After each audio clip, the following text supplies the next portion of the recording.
All you need to know about buying or selling a subsale unit in Singapore. Let's go. Hey guys, this is Marcus here, and many of you may have already seen this article before. It says that strong price rise. COVID-related delays drive condo subsales to a 10-year high.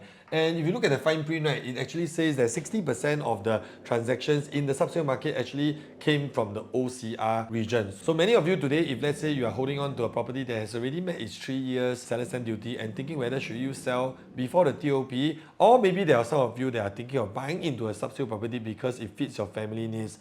This video is something that's going to give you a holistic view. As for me, I have purchased a unit in the subsale market before, meaning to say the unit hasn't met its CSC yet, and also I've sold my own unit in the subsale market before. So with all this experience, I'm going to share with you what you need to take note of, and also one recommendation that I think is a good value proposition if you're looking for one.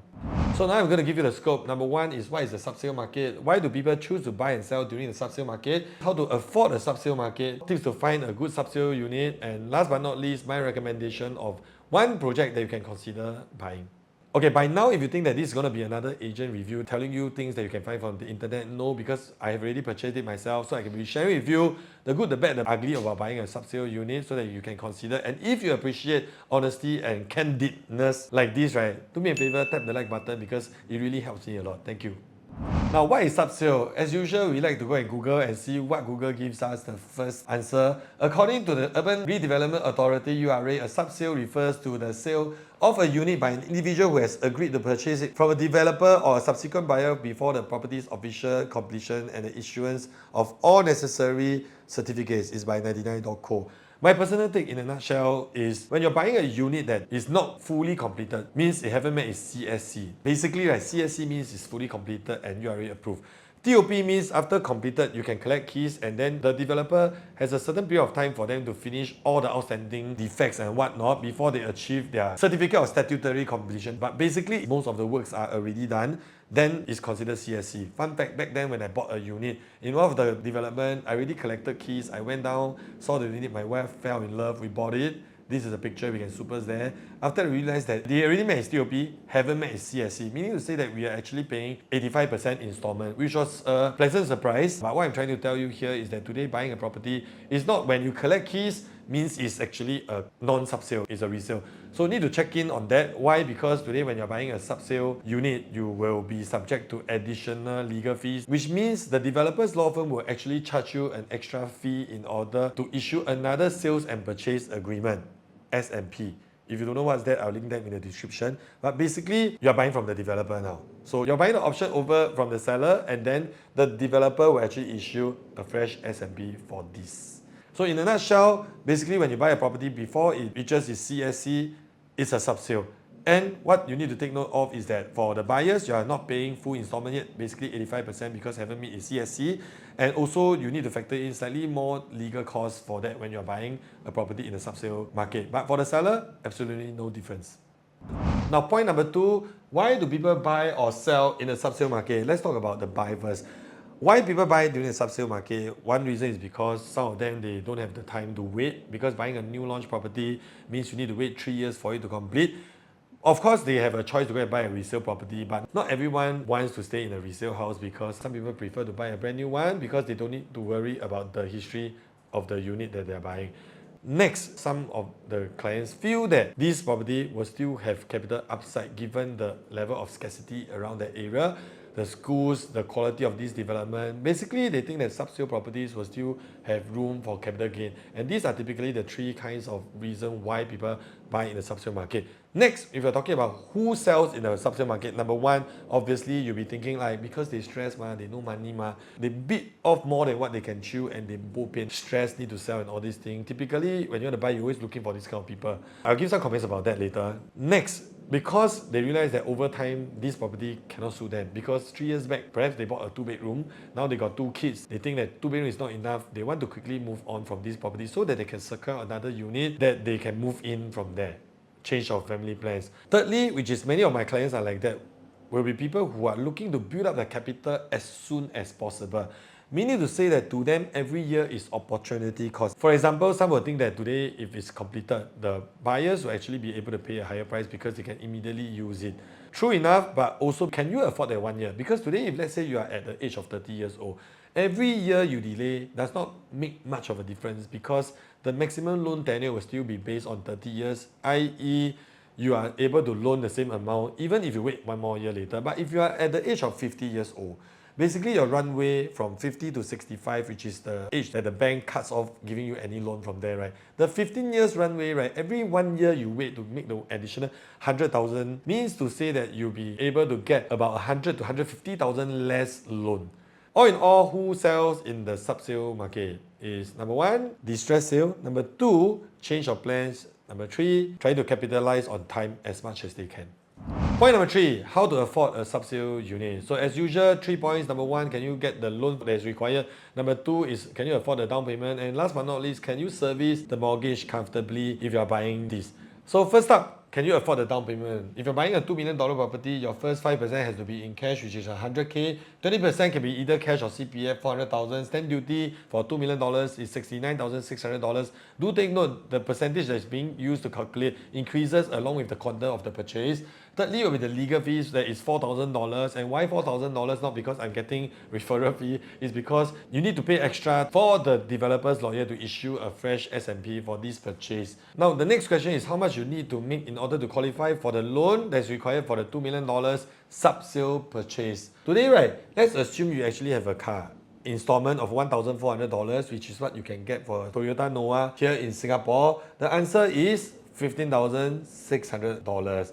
But that depends on your age, because this is assuming you are 35 years old. But if you are actually at the age of, let's say, 40 years old, your TDSR will be greatly affected. And if you are new to the channel, you'll be scratching your head, what is TDSR? TDSR actually means total debt servicing ratio. And if I Google, first result I get is from MAS. Total debt servicing ratio refers to the portion of a borrower's gross monthly income that goes towards paying the monthly debt obligations, including Basically, right, it's for MAS to limit the amount of loan you can get. You may have a very high income, however, if your monthly installment for your car or your monthly installment for your furniture and whatnot, basically your monthly commitment is super high, right? This will also limit the amount of loan that you can get.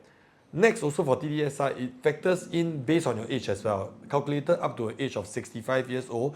So I won't go into the numbers for this, I'll link them in the description. But all in all, right, what I'm trying to say is buying early is always helpful for those who are really looking to build your asset portfolio.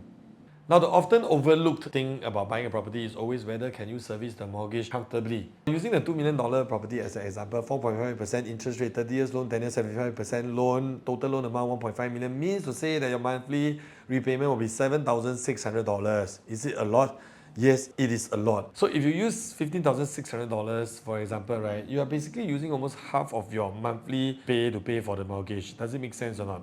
Most of the time people will think that it don't make sense, but today, using this context, $15,000 is your monthly pay. If you take away $3,000 means you take home about $12,000 to $13,000 every month. And today, with the installment of $7,600, means to say you're using more than 50% of your monthly income to pay for your mortgage. But you always forget one thing, because it's mandatory for you to contribute to your OA. You can actually use your ordinary account to pay for your mortgage. So in this case of a $15,000 combined income, means to say that every month this couple will have close to $3,000 flowing back to their CPF OA, which can be used to offset the monthly installment, which brings the monthly installment down from $7,600 to $4,600. And now if you use $4,000 divided by $12,000 takes home pay, means to say that you'll be paying about 30 to 40% of your monthly take-home income to your monthly mortgage. And to me, that makes sense, because if you use the reports from the bank, Singaporeans typically allocate 40% of their monthly income to their property needs. So in this case, I would think that it makes sense.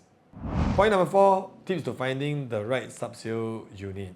And obviously, by saying this, we are talking about whether can you find something you can make money, right? Whether the property price can continue to rise. Of course, if you buy the house and you want to stay there, you don't mind whether lose money or not. I mean, you won't have to bother about this. So 5 key points which I always talk about. Number 1 is the price. The price has to make sense. We need to know why will the price become higher. Meaning to say that why will the properties within the district grow higher. Number 2, the conveniences, like for example your MRT stations, your shopping center, and also your hawker centers, the daily necessities that people have easy access to. Next point, the facilities. Most of the time when we buy a condominium, it's because we want to enjoy the facilities. And if you're buying something that has a lot of facilities, usually these will actually cater to the masses more. Why? Because nobody wants to pay $300 to go to a gym with only one treadmill, one weight machine, one elliptical, when you can actually sign up for 2 gym and you can actually enjoy 5 treadmills, 2 bicycles, 2 ellipticals, and multiple weight machines. All in all, long story short, you are not just buying the condo itself, you're also buying the facilities. And one thing is that more often than not, for developments with a larger land plot, usually will fulfill such requirement. Fourth is the design and the layout. That means when you go to the development, first you need to look at the facade. Is it beautifully done? But most of the time, more importantly, will be the layout of this unit, the facing of each unit.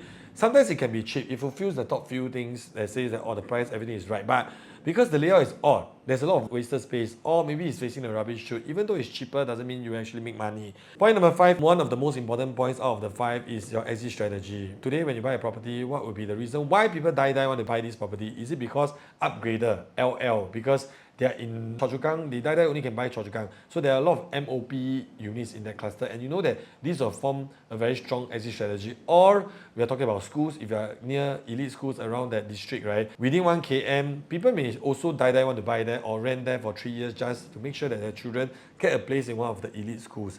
So if this development ticks all 5 boxes, I would think that it's good to go. Now, there's so many things to take note of, and if you think that is really mind-boggling and you wish to get my opinion of the unit that you're considering to buy or sell, this is my number. Drop me a call. I'll be happy to discuss with you your plans. The moment you have been waiting for, my recommendation of a good subsale unit. So it's Irwell Hill Residences. This development is situated in the Orchard area. It's a subsale unit completed in the year 2026. Why I think that there's good chances of the price increasing is because there's already a GLS around the area that has already been transacted and slated to launch at above $3,000 per square foot. Also, right beside this plot, there are 2 GLS that is open for tender, and the tender is closing very soon. And most likely you will hit new highs of $3,000 to $4,000 per square foot. So this unit certainly has more room for growth. Next, we talk about the conveniences. It's just right smack opposite Great World City. So you have easy access to Great World City. You can walk to River Valley, and you can also walk to the Zion Road Food Center as well. Basically, all the daily necessities, conveniences, and most importantly, MRT station is right at the footstep. Sometimes you buy over $1 million property because if you can have convenience, you don't need to drive because the car will cost you $2,000 plus already. Means to say that to buy a property, right, you can afford to pay for like $500,000-600,000 worth of purchase quantum already. If you know, you know. If you don't understand, watch my other videos. So coming to the facilities, you have absolutely no worries at all because Irwell Hill is seated on a land plot of more than 138,000 square feet of land. Means they have more than enough space to provide you with the facilities you need. Moreover, with 540 units, MCST will have more than enough funds to keep the entire development and facilities in a good state of repair.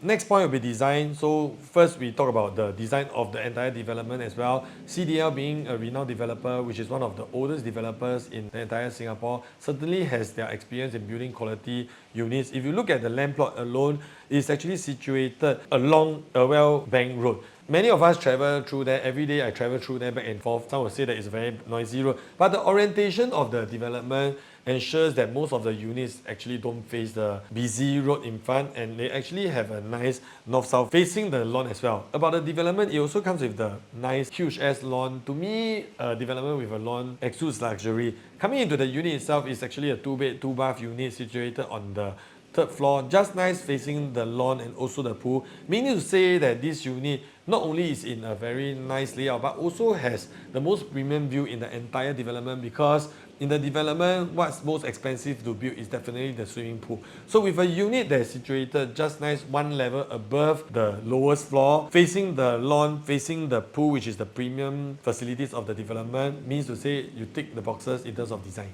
Last but not least, exit strategy. Situated within 1 km to the popular co-ed River Valley Primary School, means to say that there will always be people who want to live near town in Orchard area but still wish to go to a good school.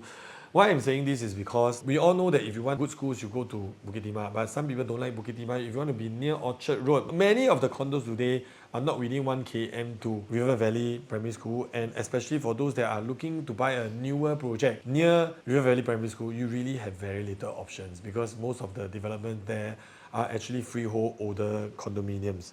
Exit strategy, checks the box. Last but not least, the cherry at the top is that this development currently, if you drive past, right, it's already to the top already. That means it's covered. So the next thing is that they're going to do all the interior renovation and also the facade. So most of the time, it will just take another 1 to 1.5 years for it to reach its TOP. That means key collection. If you're lucky next year, maybe you can collect key next year, maybe end of the year. So you can enjoy the house earlier without having to wait 3 to 4 years for a brand new launch to be built. And that's why I think it's something that is worth considering. Now, to wrap things up, it's not just about whether are you being exposed to more risk by paying a profit to your neighbors. It's not about buying new launcher, make money. It's more of today, right? What is the needs of your family? And also, what is your financial goal at the end of the day? And what is your investment horizon? All these will be factored in order to find you the right property based on your current investment cycle. And if you wish to find out more about buying properties of other quantum, I have also done a video based on $2.5 million. You can go check them out. If not, that's the end of what we have today. As usual, like, comment, subscribe, turn on notification bell because we post weekly real estate videos like this. With that, wish you all the best in your investment and I'll see you at the next one.